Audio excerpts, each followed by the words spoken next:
In this video, I set up my bullet journal for 2021 with the theme of one of my favorite computer games, that is Don't Starve Together. Leave a like to help fight the algorithm and follow me into the adventure. I selected different motifs of the game that I like, printed them out in different sizes to give me some variety to work with, and cut them into shape with the Cricut Maker.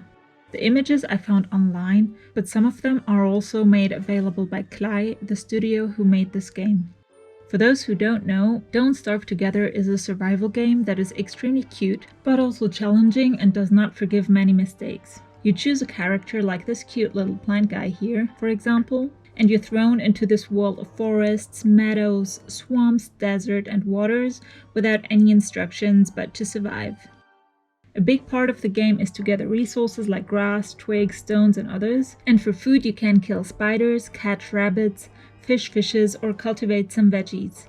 As time goes on, you find out more and more what you can craft from which resources, and will end up with a more and more sophisticated base that will make life more comfortable. It will help you to get through the scary nights and hard seasons like winter. But on the way, you have to deal with dangerous enemies that range from frogs over bee queen and seasonal bosses like deer clubs or dragonfly, not to forget the shadow creatures that appear and attack you when your sanity is low. Despite the cuteness of the game, it creates a beautifully dark aesthetic, which is why I decided to keep the setup in black, white, and gray tones. I start with a calendar before I do the January header. This way I can take all the space that the calendar needs without much counting dots, and then I can fill up the room above with a header. Like this, I make sure that everything fits the page and is well distributed. In my November setup, I came across playing with black and white pens on black and white paper, alternating the colors in the same word and even letter. I wanted to do that more, and for the dark aesthetic of Don't Starve Together, I thought this fits perfectly. The font for the header I also found online. It is not the exact Don't Starve Together font, but I think it is quite close. My beloved Cricut Maker cut out the letters for me, and I first used the paper with the cutout shapes as a stencil to draw the letters with a pen. The individual letters I only used to figure out how I want the letters to be assorted. This method, however, took quite long, and for the other spreads I just colored the cutout paper letters and glued them on. That doesn't look as nice in my opinion, but it ended up being much more feasible. I used a white gel pen to write on the black paper and a black fine liner for the white paper. The black and white alternation becomes interesting for the letters A and N that are partly black and partly white. For decorative paper, I prefer using tissue paper. It is so thin that it doesn't make it harder to write on the following pages. The paper of my journal is only 80 grams per square meter, and with this thickness, bulky parts would still be noticeable on the next pages.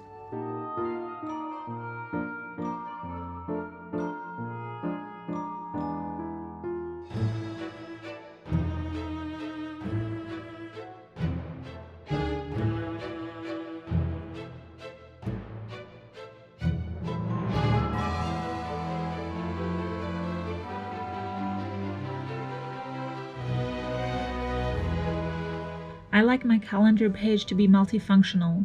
The calendar is divided into 2 columns for private and professional matters, and the weekends are highlighted. On the side, I like to have my habit trackers. These are not habits that I already have and want to log, but rather habits I wish to establish in my daily routine. I change them up sometimes according to the things I want to improve about myself in the moment.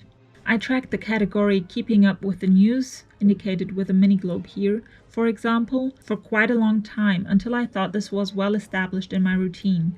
Then I exchanged it with something else, but now I realized that I did not continue reading the news as regularly as I want to, so I brought it back to help me adjust this habit.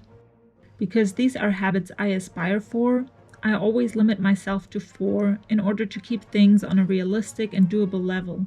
Celebrating small successes is better than overloading oneself and eventually fail.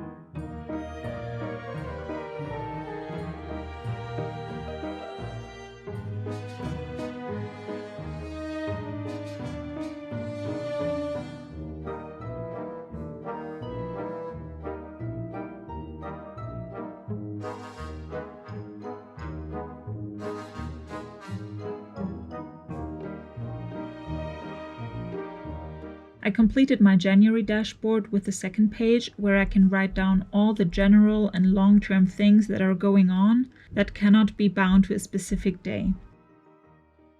And very prominently, I put Wormwood here, which is my favorite character in Don't Starve. I like him so much that I barely can bring myself to play any of the others.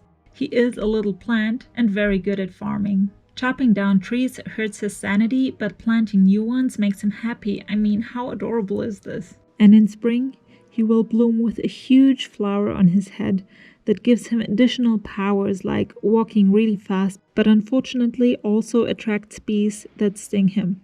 But my favorite thing about Wormwood is what he does when he's just standing around doing nothing. His hands are little leaves, and when he's bored, he starts playing with them a little bit, looking down on them. Ah, cuteness overload. This next spread is my spending tracker that I set up with different categories. This time I glued on the letters instead of drawing them out with a stencil, and it was much quicker. Unfortunately, the letters did not adhere very well to the washi tape, so I had to go in with wet glue later to fix the problem. I always like to have this one page for general notes or brain dump or sometimes journaling. It is just a free page that I can cater to my needs, and I end up using it in different ways every month. However, it is not so easy to find a good name for this page. Sometimes I call it notes, sometimes brain dump, but this time I decided not to give it a real name. Instead, I took it as an opportunity to incorporate the name of the game Don't Starve Together in the original font into the setup. Oh, I forgot to mention, the point of Don't Starve Together, of course, is to play together with other players, whether you join worlds of others occasionally or whether you create your own exclusive world with friends. Here, I created a little scene with Wilson, the main character, at his fireplace with a crock pot and a shadow creature lurking in the dark behind him, ready to attack.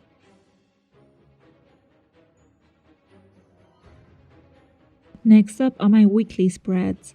I like to organize the weeks with tabs at the side for better orientation. When cutting out the tabs, however, I made a mistake. Instead of having the first tab at the top and the last one at the bottom, I did it backwards. This looks a little weird and counterintuitive, but oh well, it'll do the job just as fine, and I still got to color them in a nice gray progression. In past setups, I wrote the dates of each weeks on the tab, but I realized that I never actually read them, so this time I'll just try numbering the weeks. The tabs also look much cleaner and less crowded this way. For decoration, I have a twig tree that provides important resources, for example to make a torch to survive the very first nights, and some creatures. Glommer on the upper right corner is a furry flying ball that can be found in the woods only during full moon. It can go with you to your base, and besides looking cute and being nice to have around, it will give you some specific resources that only he can produce. On the sides, I will write down a professional and private focus for the month, and these words I just wrote out by hand, trying to match the font without much pre-drawing or practice. This journal is only for my personal use after all, and it doesn't have to be perfect. For every week I have a task page where I organize my to-dos according to the Alistair method, and a notes page. In my September Plan With Me video, I have explained how I use the Alistair method, and I'll link it down below for you to check out. Aren't all the different types of O's that came with this font cool? I especially like the one that looks like an eye.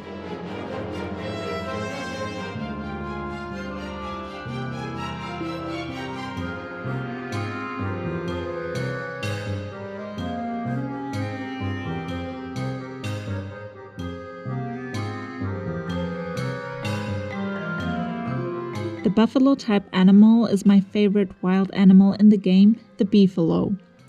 They are peaceful and humble, they give you fertilizer and wool for winter, and in spring they have little babies jumping around. I always like to hide in their herd when hounds attack me, because they will fight them for me. I also prefer to set up my fireplace somewhere near them, because it just gives me peace to know that they're around. For the hound up here, I have a little anecdote to tell. In Don't Starve, each character has an individual voice that is basically the sound of an instrument. So, when the plant character Wormwood, for example, speaks, you just hear some random didgeridoo sounds and the words he's saying appear above his head. The language is also specific to the character. For example, Wormwood says fire stick instead of torch. And instead of hounds, he says woofers. Each time before the hounds attacked the base, my little Wormwood would cry out, "Woofers are coming." So that's what I read, and it took me quite some time to realize that the actual word for the beasts is hounds and not woofers. I have even successfully embarrassed myself in front of others by referring to woofers all the time, and nobody knew what I was talking about, because only Wormwood calls the hounds woofers, and only I played Wormwood. This is something that probably only happens to non-native speakers, and today it became a thing among my group of players, where everybody now refers to the hounds as woofers. The creepy hands that I have on every other spread is Charlie. She is a monster of the night, and we never get to see her fully. At night, when you can only survive in the light and sit at your fireplace to get some rest, Charlie will reach out her hands and try to extinguish your fire, which will leave you unprotected to the evils of the dark and you will die. Luckily, you can chase Charlie away with light, but you gotta be on the watch. The last spread of the setup is for my daily reviews. I used the black tissue paper again, and for the header I transferred the line of the edge of the black paper onto the letters with a pencil. Then I colored the letters in black and white and glued them onto the paper.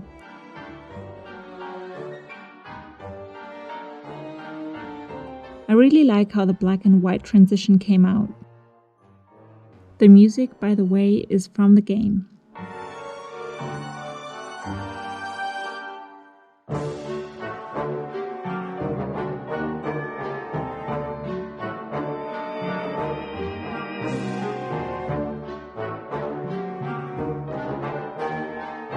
One last tribute to my beloved Wormwood, and we're done.